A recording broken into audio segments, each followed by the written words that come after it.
So, this is my submission for Castlevania Symphony of the Nights. This is the all bosses, all relics, and save Richter category. Starting off similar to a lot of different runs, we're collecting the 41 hearts at the beginning of the run, which will allow us to get a neutron bomb at the start of the run, which will allow us to do a reverse shift line glitch, which I'll explain later, that lets you keep Alucard starting equipment, which is really quite strong.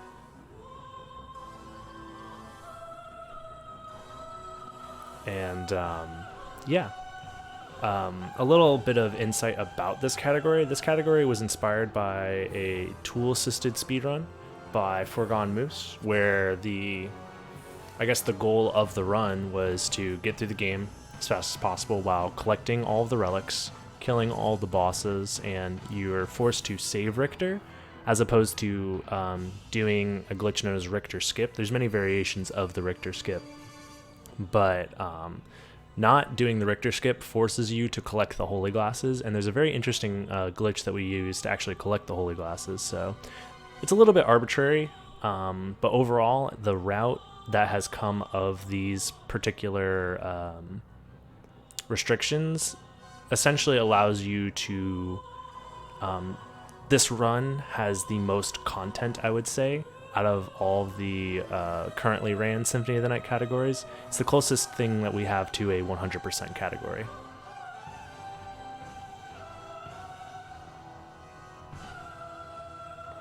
So here I'm setting up the reversed shift line glitch. So I'm going to be getting a level up off this ward while also scrolling the screen by anywhere to 1 to 7 pixels. You buffer a backdash out of that screen scroll, and it kind of sets Alucard in a position or a state where he will underflow his X position when he enters the next screen transition, essentially skipping an entire screen, and that skips the screen where death takes all of your equipment away. So we skip death and we get to keep all of our equipment.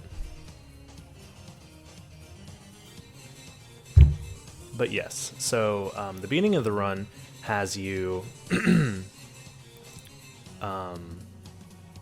going through. We're going to be collecting the spirit orb at the beginning of the run.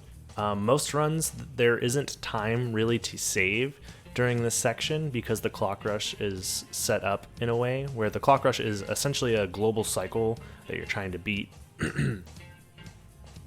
There's a room that has a statue that opens and closes on every other minute. So on even minutes, the statue is open, and on odd minutes, the statue closes off the next area that you can go to. But because we have to collect the spirit orb, and it's faster to do it on the way in the clock rush section as opposed to later off in the run. But it ends up being a little bit faster because collecting it later would cost a lot more time. So this run, it's a lot harder to get a sub 8 clock rush, which would be the fastest clock rush time, and you wouldn't be able to save any more time other than that. But still, that time that you would be sitting there waiting for the clock door to open is wasted if you don't collect the spirit orb early on. So overall, it saves anywhere from like 30 I think it saves about 30 seconds collecting it early, depending on how quickly you do the clock rush. Anyways, that's like the biggest route difference early on in this run compared to like all bosses or any percent, where all bosses and any percent essentially have the same opening with the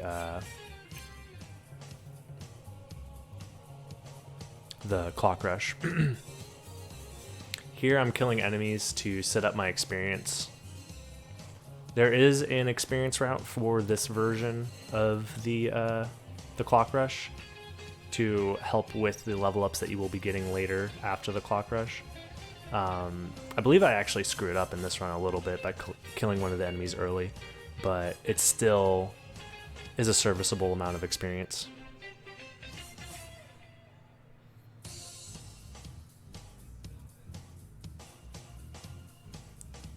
So here coming up is going to be that clock room that we will be coming back to later. There's a little cutscene with Maria that we skip. But yeah, that left statue that's closing right there will be open once we come back after the 8-minute mark. So until then, we are just killing the enemies that we need to kill for the experience route. We are going to be shield dashing along to getting the wolf relic next, as well as before we actually get the wolf relic, almost forgot, we're collecting the stopwatch here, which we're going to be using on the next boss, which is the doppelganger boss. The doppelganger and his second iteration, the second time you fight doppelganger, which is going to be later in the run, they're the only two bosses that are affected by the stopwatch sub-weapon for whatever reason, but we take advantage of that, allowing us to kill them quicker than normal.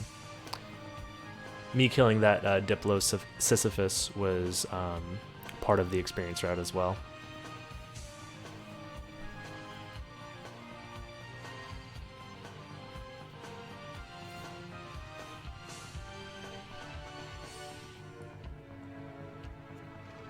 But yep, in the outer wall, skipping these Axe Knights for the experience route, and then on to fighting Doppelganger.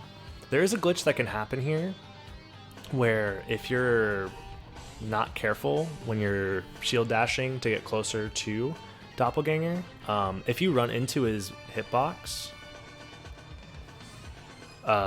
while the stopwatch is activated, you actually don't get any experience for killing him. That glitch is known as a revenge tech, and it can be done on other bosses and other enemies on purpose, but in this case you don't want to miss out on the experience that he gives you, because it ruins the experience route that you have set up. But here we're climbing the outer wall so we can collect the wolf relic there that's locked away. We have to actually activate an elevator first before we can collect that relic, and that relic is going to allow us to do a small sequence break. So right now we can't really dive kick or gain any extra height at all. The wolf relic allows us to transform into the wolf and untransform, and when you're untransforming from any state, whether it's wolf, mist, or bat, the game lets you dive kick afterwards, and you can use that dive kick to gain extra height. Right here we're actually taking a small detour. The wolf has a lot of vertical momentum when jumping up a slope, and we use that to collect this garnet early. Another interesting thing is that the wolf's movement can, in certain situations, be faster than normal shield dashing. Shield dashing's maximum speed is 3.5 pixels per frame, and that's with frame perfect shield dashing, where the wolf has 3 pixels per frame movement by itself, and it's also able to retain momentum through any sort of vertical dip. So let's say you were to fall off of a ledge while shield dashing, you lose all of your horizontal momentum until you hit the ground. So sometimes in this particular situation, it's faster to do this movement as the wolf. There I get hit by that Ouija table, but overall that small section still saves time over just shield dashing through it all. There's a way to retain your wolf form all the way up until this candle kick, and it saves quite a bit of time, but it's a little bit difficult. And that's the first section of the run down. The next part of this run is going to look very similar to the all bosses category, until we get to the chapel, which will be happening pretty soon. But until then, we're going to be killing the next boss, which is the Minotaur and Werewolf fight. And we're also going to be collecting the shield rod and collecting the Form of Mist. So the Form of Mist will allow us to get the Bat Relic later, and the shield rod will allow us to set up for our shield rod spell with the Alucard shield, and it's probably the most damaging item in the game when used in combination with that particular combination, that is. So the Alucard shield, when you use the shield rod with it, activates a spell where when you hold the shield out, it does damage essentially on every frame or every other frame. I forget exactly how quickly it is, but it's very, very fast. It does about 255 damage per hit, and you're just melting enemies. Like you can see right now, even with like one of the strongest swords in the game, I'm only doing about 50 damage per hit. But yeah, so I clear this room using a spell to get the shield rod, and then we use the library card to leave. The library card acts as like a teleportation to the library at any time. So we do that. I'm equipping a potion here because I'm going for a jump using the wolf. So we use that wolf's vertical momentum off of slopes to our advantage. Untransform from the mist transformation, and then we use this potion for invincibility. Whenever you use a potion, you have quite a bit of invincibility, and that just makes sure that when we dive kick off of the book, it doesn't... the hitbox kind of oscillates on that book.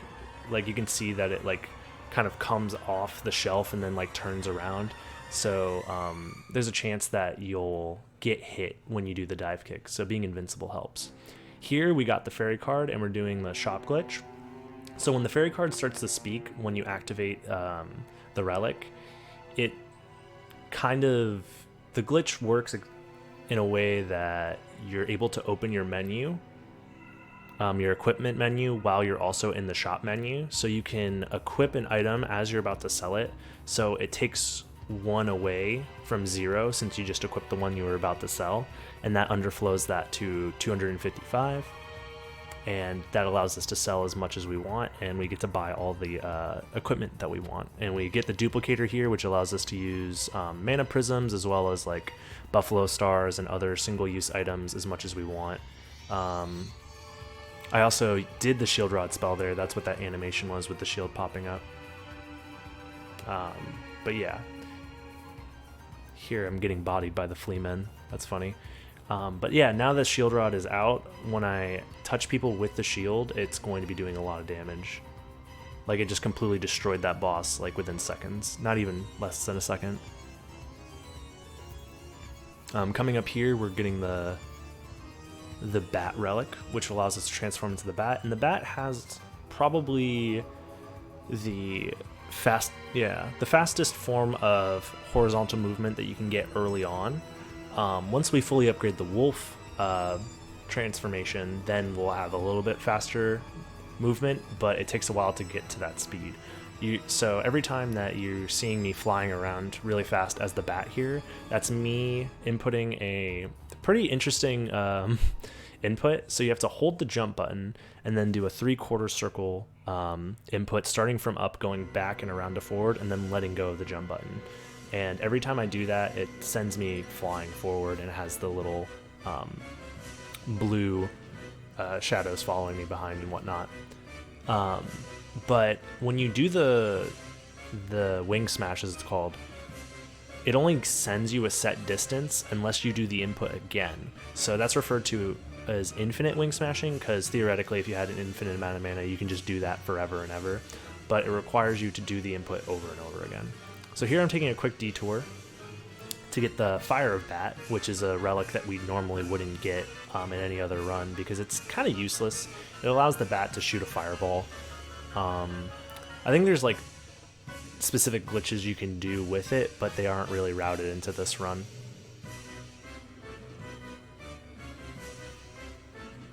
Here I did a little damage boost there, which allows me to use a mana prism, so I have more mana during this section than I normally would. Interesting little wing smash movement there, saves a little bit of time. And then, yeah, again, another boss dies in 2 hits of the shield rod spell. So coming up, we're getting the Leap Stone, which will open up a little bit more movement options. This run in particular, since it collects every single relic, it opens up almost all of the movement options that this game has to offer, which is really cool. Because this game, since we have the shield rod spell, most boss fights are pretty trivial, so you don't really save time from the boss fights themselves. Most of the time that you save in this run is going to be based off of movement, and you have so many options as far as movement goes. Since I now have the Leap Stone, I can do a dive kick whenever I want by doing a jump and then a double jump and then pressing diagonally down and jump again. That does like a forward moving dive kick, and you can cancel that with the bat transformation, which allows you to retain your horizontal momentum and transform into bat, and then you can do a wing smash right afterwards. A lot of the time save that's possible for these boss fights is just getting to the boss as quick as possible and then pulling up the shield rod to kill them quickly. Here I'm actually aligning myself against that little block there because I'm going for an out of bounds glitch that's specific to the chapel. It has something to do with the fact that the screen transition isn't in the middle. Here I didn't get it there, I messed up. But most screen transitions happen at the edge of screens and not in the middle of screens. So I'm doing a heart refresh to pause the screen as I'm going through the transition, and then I backdash out, and it does something similar to a reverse shift line where it just kind of sends you in a position that you're not supposed to normally. It has something to do with like what it tells the game to do once you go through the transition. But it works as an out of bounds. There we get the sword card because it's another relic and we're required to collect all the relics here. And then we're on to another boss, Alrox. I'm sorry, Alrox.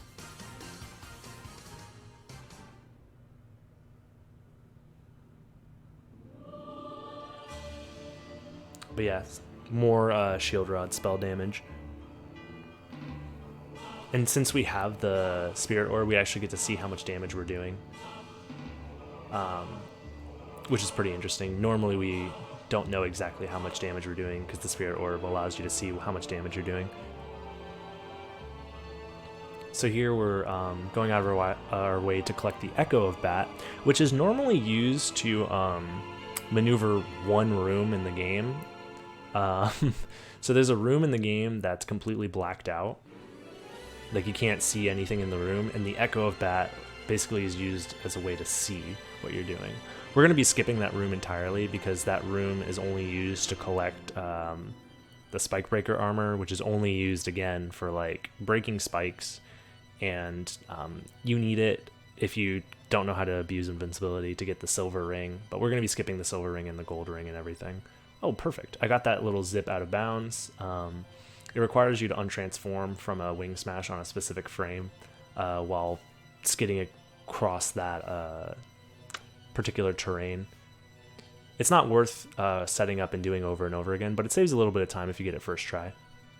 Here we're going to get the gravity boots. Gravity boots allow you to jump really high forward, and you could also do it diagonally. So you can go diagonal up and to the right and diagonal up and to the left, as well as just straight up. And we're going to be using that as a fast form of movement up later. Here I'm doing another out of bounds. This one is with a wolf clip. I'm using the map to buffer the inputs because they are quite difficult. Normally, if you're used to seeing the all bosses category, I'd be flying to the right there to enter the catacomb or the caverns early. Instead, I fly to the left, which skips me having to get the silver or gold rings to get the holy glasses to save Richter, because we are going to be saving Richter in this run. So there's those holy glasses, and I'm going to be using a library card to leave. Yeah, there's just like a lot of movement, tricks, and like item collection back to back to back. It's a very quick run with a lot of stuff in it.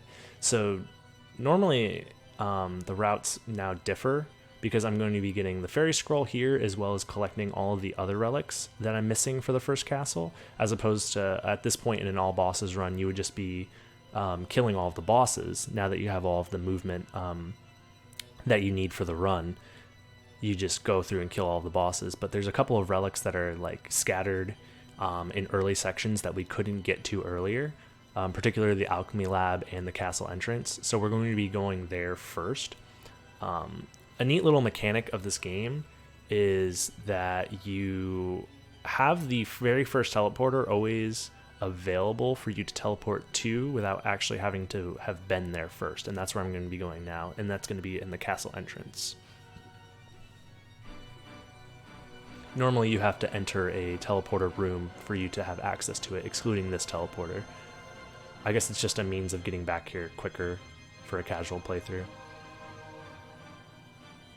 Here you're going to see me activating this switch. It's a little bit faster than like trying to maneuver through the little zigzag that's right in front of this door, and it'll be faster on the way back too.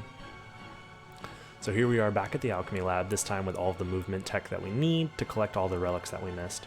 So there's a relic right up into this room here with all these different sub-weapons. You don't want to collect any of those sub-weapons, so I'm specifically avoiding them. We get that for the skill of Wolf, which allows us to go faster with the Wolf later. But you don't want to collect any of these sub-weapons because the stopwatch is used later on in the boss fight with the second doppelganger, and it saves quite a bit of time. It's like 6 seconds or something like that. But yeah, Until we get there, it's just going to be a lot of different movement, flying around. This is the bat card. Yep, the bat card. Relic, which is just another familiar that follows you around. We don't need any of the familiars. The only one that's actually useful is the fairy.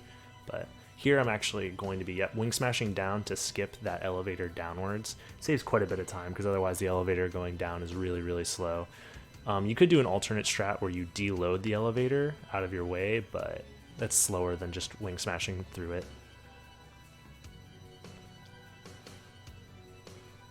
So we almost have the wolf fully upgraded, and we've almost collected... well, actually, we still have the caverns to go through, because that's the next section that we're going to after this. And that requires another reverse shift line. A pretty interesting one. I like it. There's a pretty difficult to see visual cue, but it's still interesting nonetheless. So we're back here at the very beginning of the game.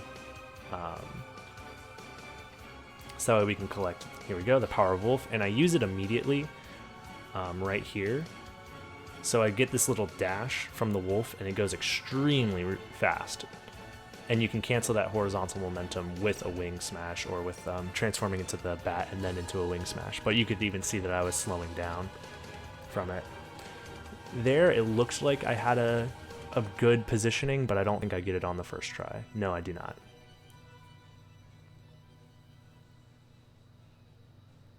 And then I go for it again, and I believe I get it on this try. It's a 7-pixel window. That heart refresh there doesn't matter. I think I pressed the button on accident, but it's a 7-pixel window, and it's pretty difficult to move Alucard forward or back within a couple of pixels. So setting up without any sort of like specific setup using backdashes or falling off of ledges, it makes it difficult just moving Alucard left and right. And also, whenever you do a reverse shift line, there is a chance that your subpixels, because yes, subpixels do play a role in whether you get the trick or not, there's a chance that they're not aligned properly. And most of the time you can fix that by walking against a ledge, and that sets your subpixels properly. But yeah, that's one of the trouble with the reverse shift line tricks.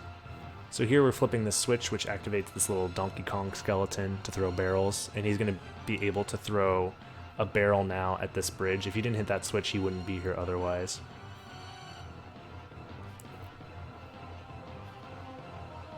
Yeah, these frogs are awful. Their freaking AI is gross. But yeah, Donkey Kong throws the barrel. And we're going to be coming back to that bridge later, so I don't actually go down there now, because I still have more relics and more bosses to fight on this side of the caverns. So first things first, I believe I get the holy symbol, yep, which allows you to be in water without taking damage. But the only place that really has water is the caverns and the underground caverns, so it's kind of like a throwaway relic. It's really nice if you want to explore everything in the castle, and we're required to get it because it is a relic, and this category collects all of the relics. But yeah, this is just a section of the game that you don't normally get to see. It's a little bit of a chill section. We have to wait on this boat because there's a little just wall that opens up once you pass a certain point in the boat ride. You actually get to see it raising as we get to the end of this boat ride. And we wouldn't be able to ride this boat if we didn't have the merman statue. The merman statue just allows that guy to be there later. And there's the holy symbol. This section, wing smashing through here, is extremely tight because if you touch the water, you untransform from being the bat. And as you can see there, the ceiling is very, very close. And if you touch a ceiling while you're wing smashing, it has this weird mechanic where you kind of cling to the ceiling and you gain like vertical momentum even though you're pushing up against the ceiling. That's usually used to like fly upwards really fast, but you also don't want to use it when you're flying through very narrow spaces. Here I'm going for a small skip. So there's supposed to be a door there normally, and you deload the door by doing a specific set of movements, and then when you reload the room, the door is there and it pushes you through the floor, skipping having to wait for the doors to open up and moving around. That skip saves about like 10 seconds. Here I'm going to be going for a floor clip. I don't get it on the first one, but there's a way to get it on the way back. And it essentially whenever you're out of bounds in this game, and you're able to go farther down, this game zips you downwards. So if you're in a wall, the game, I guess, is the logic of the game, or the way that it's programmed, is try to get you back inbounds by zipping you downwards. But we can use that to our advantage to go really, really fast inside of walls, which I think will be shown after this boss fight.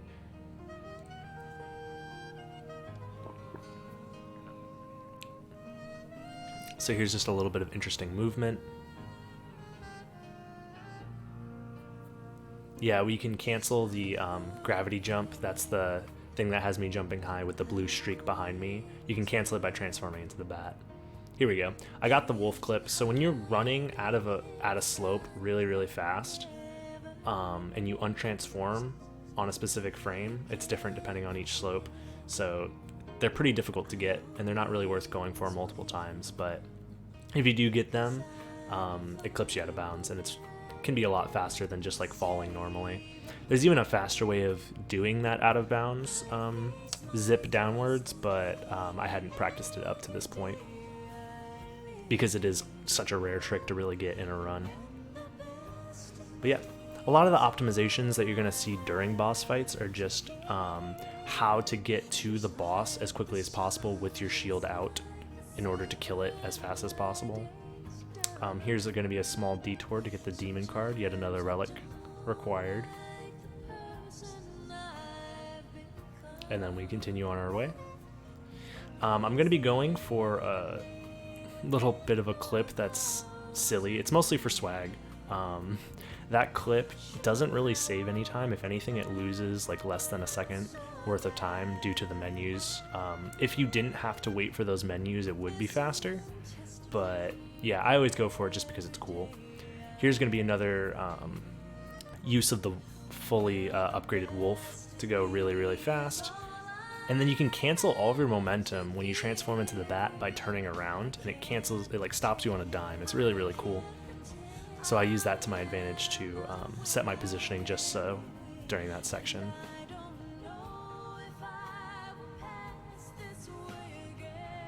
But yeah. So from here, I believe there's only 2 more relics in the first castle. There, I went for another one of those floor clips that would have saved like 6 seconds, but I didn't get it, so I just keep going. But yeah, for the rest of the first castle, we just have 2 more relics and the boss fight with the spirit who is taken over Richter, known as Shaft, the Dark Priest Shaft. A little bit of lore there. But yeah, most of the time, all the categories excluding glitchless will just skip that fight, but we're actually going to save Richter. So we're going to be teleporting to the end of the first castle here.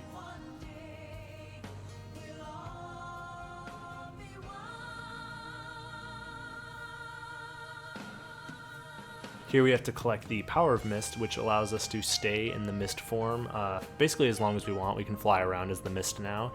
And it also gives you a little bit more momentum whenever you use the mist, because we use the mist quite a bit to transform from normal Alucard into the bat form faster, because the bat transformation animation takes quite a bit of time, but transforming into the mist into the bat is actually a little bit faster. Same if you want to change directions when you're wing smashing quickly, instead of untransforming and then transforming back. By the way, that was the boss fight. But instead of untransforming and transforming back to turn around after a wing smash, because you can't really turn around during a wing smash, you see me transform into the mist quickly and then back into the bat to just kind of like change your momentum. It's really cool. And with the Power of Mist relic, you're going to see me kind of like bouncing or like moving farther during that section when I would be transforming from the mist into the bat. There, I use the Shield Rod spell again because that cutscene cancels the Shield Rod spell that you had used earlier. Normally, it would take you all the way through to the end of the game, but yeah, it essentially reloads your game after that cutscene, and it doesn't reload with the properties of the Shield Rod spell being active. So I have to re-equip it, and I have to go into the menu anyways to re-equip my dragon helmet.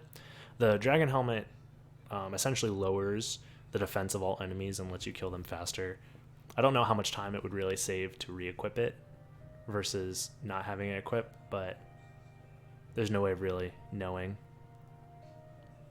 But yeah, we're collecting all of the pieces of Vlad, which are normally relics that are required in order to beat the game. We're going to be doing a glitch later on to skip requiring those relics, but we're still collecting them because it is part of the category. Here's the worst room in the game. If you don't use the stopwatch there, these guys kind of just like fly at you. It's like the worst example of like enemy spam in this game. And there's also Medusa heads that fly in from off screen and they're random where they spawn in. So it's pretty bad. But thankfully we have the stopwatch there to get through there without any trouble. But yeah, it's just going to be a lot of wing smashing, using the mist into the bat to turn around. This section is pretty cool. You're also going to see, like, if I start my wing smash on a terrain, like you get what's known as a terrain boost right here. You fly along whatever terrain you're attached to, I guess, flying upwards. It's really, I don't know, it's like one of those weird quirks that you have to get used to. But yep, here I'm waiting for another relic to spawn in. There we go. But yeah, not every boss drops a relic in the second castle. There's really only 5 that you have to collect from the actual boss fights themselves. Otherwise, they'll just drop a max health up, which is slow to get, because it pauses the screen as if you collected a relic, except it's not required, so you don't need it to beat the game. Here I'm flying against the ceiling to avoid killing those enemies, because they have a chance of giving me a level up if I am on a specific experience value. So it's usually better to just like skip them.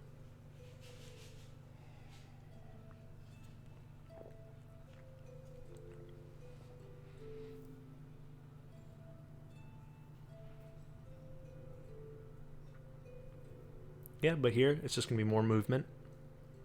We're going to be canceling our gravity boot jump with the mist transformation, so that we can retain most of our vertical momentum, but change our positioning, because we need to be in a specific position to make it all the way through there. Here we're using the stopwatch again for Doppelganger. Here I'm going to be breaking open this thing using the shield rod. Otherwise you would have to either cast Soul Steal twice, which is pretty slow to do, or you can do some Summon Spirit shenanigans, which is technically faster, but it's a little precise on the timing. And all that is to get the Force of Echo. So now, if I were to use the Echo as the bat, it does damage now. It does very minimal damage, but it does damage. That's all that relic does. It's pretty much a throwaway relic and not useful.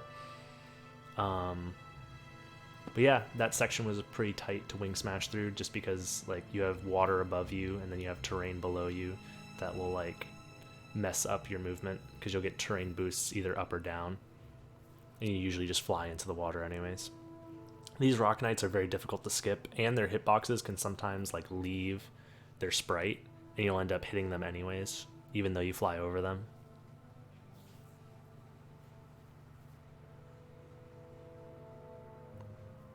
So here I'm going to be setting up my positioning to try and kill Death as quickly as possible. I don't know if I get it.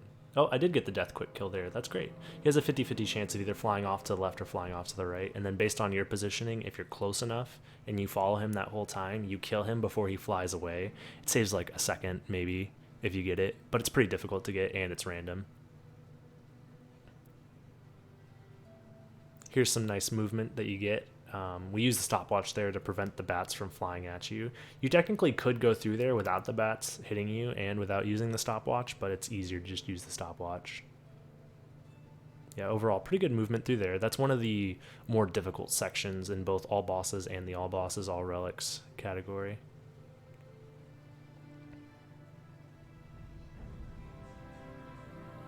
This is another section where using the wolf, whether using the wolf is faster or using the wing smashes is faster depends on how long you're using the wolf for and how many obstacles are in your way. That's one of those sections where the wolf would be faster, but it's quite a bit more difficult to do. As you can see here, I'm going towards his head because you can see the numbers at the top of the head are 255 and on his body is 227. So you do slightly more damage hitting his head. I think this is the last relic that we need to collect that's not from a boss, and it's the poison gas relic. The gas cloud is as it's called. It just means that when you transform into the mist, you now do damage, and you're yellow. So it's like an aesthetic change to the mist transformation. We don't really use it to damage anything, on purpose at least. But yeah, those frozen halves give quite a bit of experience. It would be faster if you were able to skip them so that you could skip getting a level up off of them, but it's quite difficult.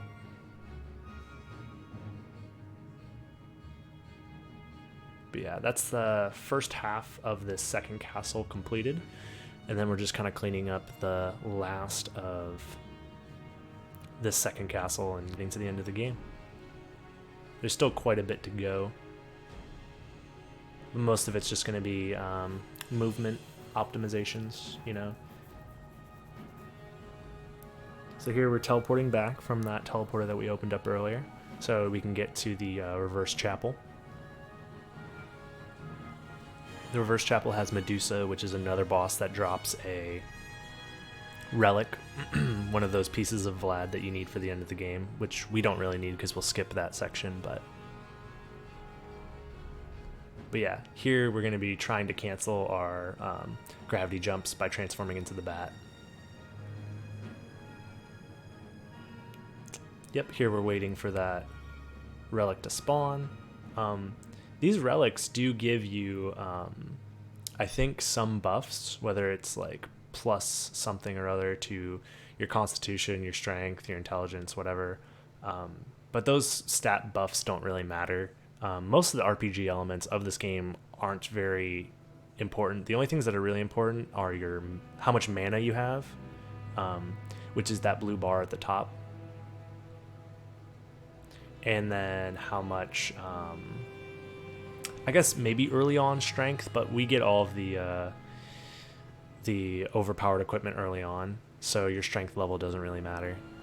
Oh, that was an interesting little thing. So if you're wing smashing downwards and there's like the edge of a platform or the edge of some sort of terrain and you untransform within a certain time frame, it just like stops all of your horizontal momentum during the untransformation animation.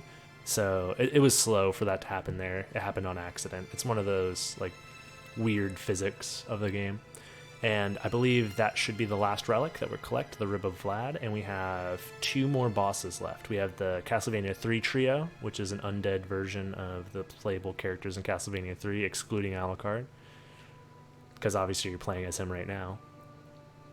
And then we have Beelzebub, which has a pretty interesting boss kill, which is nice. This room sucks. If you get hit by those imps, they can take control of you and force you into like this really long animation, and it wastes a lot of time.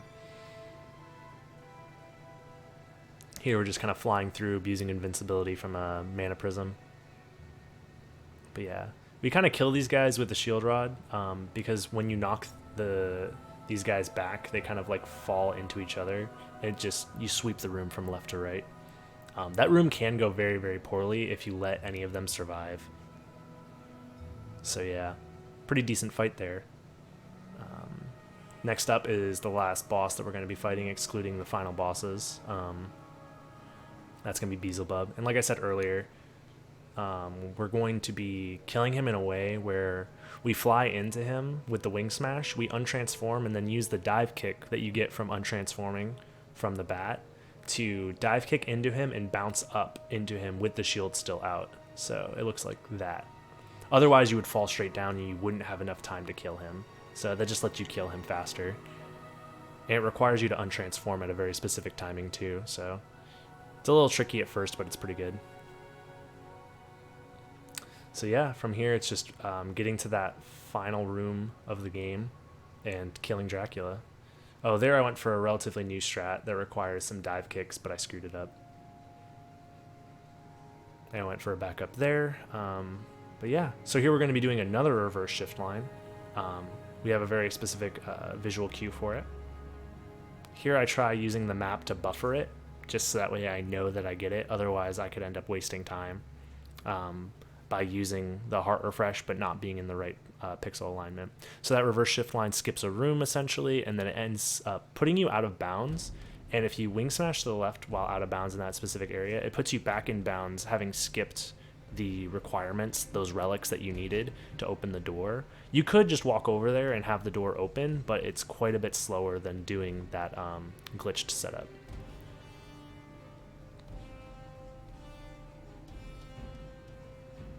So here's the last bosses of the game. This is going to be Shaft. He dies instantly to the Shield Rod spell. And then we have Dracula. The only real tech to killing Dracula is just trying to have your shield out on his hitbox as long as possible. So I'm going to be doing a gravity jump as he's spawning in, and then double jumping to kind of follow him as he flies in, because he is vulnerable as he's flying in from the background. And then after that, you just hold your shield out and he's dead. Yeah, and there it is. 4102, pretty good time. This is the current world record as of me recording this. And yeah, it's a really cool category. It's, you know, shows off the most of the castle, most of the relics, all of the relics, all of the bosses, pretty much all of the movement tech, excluding some particular glitchy movement tech, but all of the important ones. So really cool category, and thank you for your time.